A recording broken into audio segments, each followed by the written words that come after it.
Howdy everyone, Zakalachi back again, and we have another Armello clan overview, this time with the Bears. The Bears are generally the best spellcasters in the game, starting with an overall higher spirit and abilities that synergize really well with the spirit and spellcasting. Strangely, most of the Bears aren't particularly good fighters, which I initially didn't expect since in real life they're pretty fearsome, but it makes sense that the mages aren't the best in hand-to-hand combat from, most game and RPG perspectives. They're some of the easiest I found to get both Rot and Spirit Stone victories due to the spell-heavy gameplay, and are generally a lot of fun. First, as always, are the rings, most of which are actually pretty great. The starting ring for the Bear Clan is the Jade Ring, giving +3 magic at dawn if you're in a forest. In my opinion, this is one of the best rings in the entire game, and the Bears start with it. Forests are fairly plentiful across the board no matter where you are, so with only a slight adjustment of your playstyle, you can make sure you end up in a forest each night as often as possible to make it really easy to keep pulling spells all game, day and night, for that additional just spell cycling and spell slinging, which can be very strong. The first unlocked ring is Quartz, letting you lose 1 rot if you start the day in a stone circle. So obviously this is a comparable effect to Jade, just you start in a stone circle compared to a forest, but I personally do not like this ring as much, since it's only best if you only get a couple of rot over the course of the game, like maybe 2 or 3 rot at most, and just stone circles aren't as plentiful across the board. There's sometimes as little as 4, but I've seen up to 6 or 7 stone circles on some generations.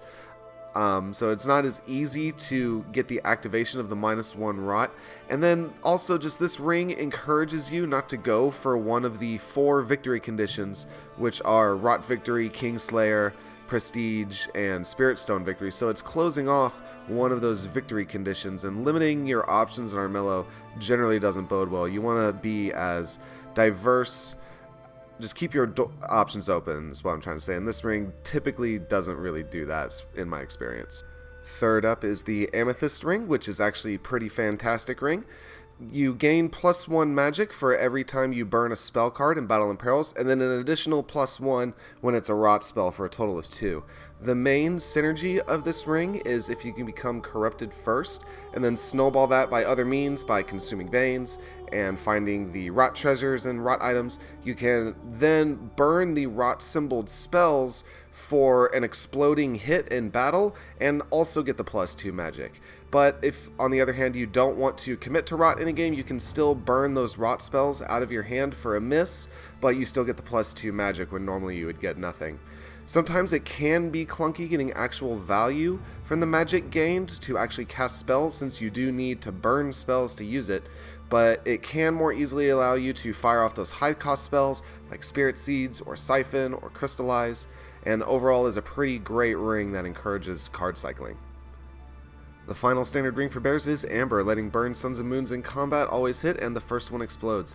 This ring is decent, and like Amethyst, it encourages card cycling by allowing you to burn cards out of your hand more easily.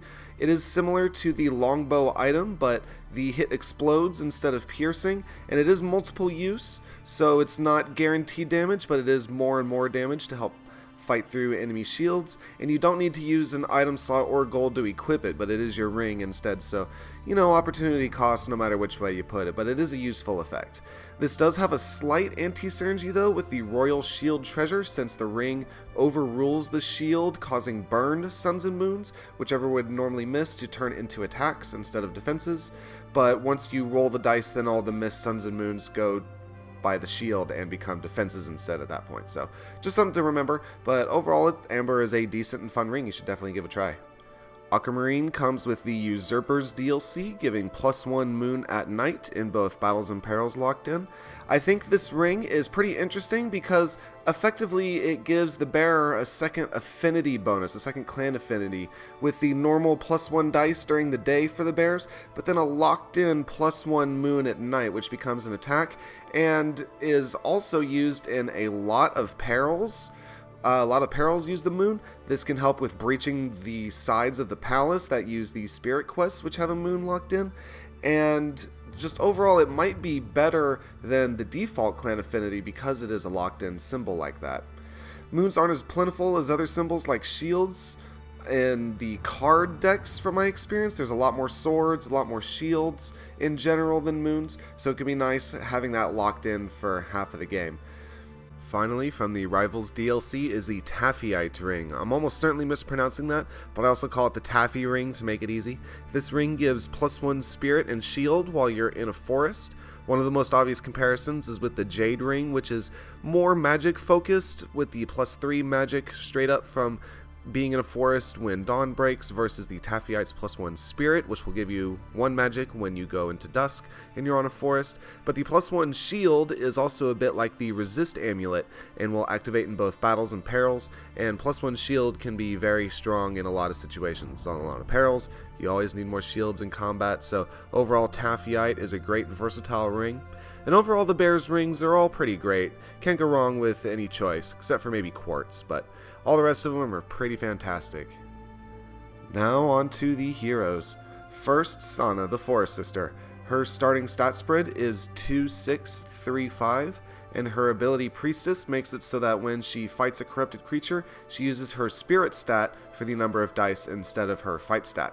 And I will be the first to admit I have a huge bias against Sana. She's pretty much the only bear I don't care for, but I do appreciate her thematically and did enjoy the novella. I only really play her when I go random and haven't touched her since the 2.0 update, to be completely honest, but I did really try early in my Armello life, but she just never clicked for me. Her starting stat spread is pretty bad since she can't fight back initially with only 2 fight, and the low wits limits her card acquisition for the number of spells. So if she can become fully corrupted, which is a big if with that low wit, she can become really strong against other corrupted entities. But even then, her spirit starts at 5, which is just an average amount of fight for pretty much all the other characters in the game. I found some success when going questing during the game to just ignore fight completely and go for pure wits and spirit, but it can still be hard to do when everyone else with even an average fight stat can just bowl you over. Even playing against Sana, you would expect her to zap everyone with spells, but with the low wits, that hinders her from having too many options on any given turn. She's a specialized character, but that can be a hindrance in the race for the throne when you need to be able to keep your options open and stay adaptable. But even so, I am building her with the Discipline Amulet and the Taffy I2 Ring, so both of these together will help a little bit with the combat issue, and the Spirit gain from Taffy I2 and Forest will help with synergizing with her ability a bit. Next up is Brune the Oak Breaker. His starting stats are 4-6-3-3, and his ability Scarcaster gives him a stacking +1 fight until the end of your next turn or battle for every spell that you cast, and this includes rot spells. I personally really like Brune. I think he's my favorite bear because he can actually get really beefy when casting spells, like with Barkskin and Feral, to just make you a force of nature, and that alone can deter a lot of the squishier opponents from wanting to get too close to you. But unlike the wolves, which are mostly fight, Brune has that spell casting element to his character design. I feel the most viable set is with the Think Amulet to patch up his 3 wits to 4, which I've mentioned before is a huge obstacle, and then either the Jade, Taffy I2, or Amethyst Rings, basically any of the rings that give you additional magic for additional spellcasting potential, which can turn into additional fight, and on it goes. I prefer Jade, which with proper play basically doubles your magic gain, and this allows you to, like I said, churn the most spells all day. I also generally prefer to take wits and spirit quests because you need to have a lot of spells to get the most activations on your ability and a lot of spirit to cast those spells. Unless there's something particularly rewarding on a fight quest, for example, which I can buff up beforehand, you generally want to go with wits and spirit, but overall Brune is a beast. From the Usurpers DLC comes the sweet little Pooh Bear Gore, the Wildkin. His starting stat spread is 3-6-3-4, and his ability is fantastic. Guardian makes it so that whenever you end your turn in a forest, you become coated in a thick skin of tree bark and immune to the next instance of damage, no matter what that may be. This can allow you to traverse swamps without the health loss. This can allow you to fight someone without risk of dying. Even if they have piercing, it negates that damage. It's like you have a squire, but better and renewable. And if you can keep your armor active when fighting the king, it practically guarantees victory if you have decent gear. And speaking of gear, I'll generally try to go all offensive gear on Gore, since his ability with proper play should pretty much always be active whenever you're fighting somebody. And yeah, just more attacks allows you to more easily kill those who would try to get in your way. I'm currently building Gore with the Sprint Amulet for +1 action.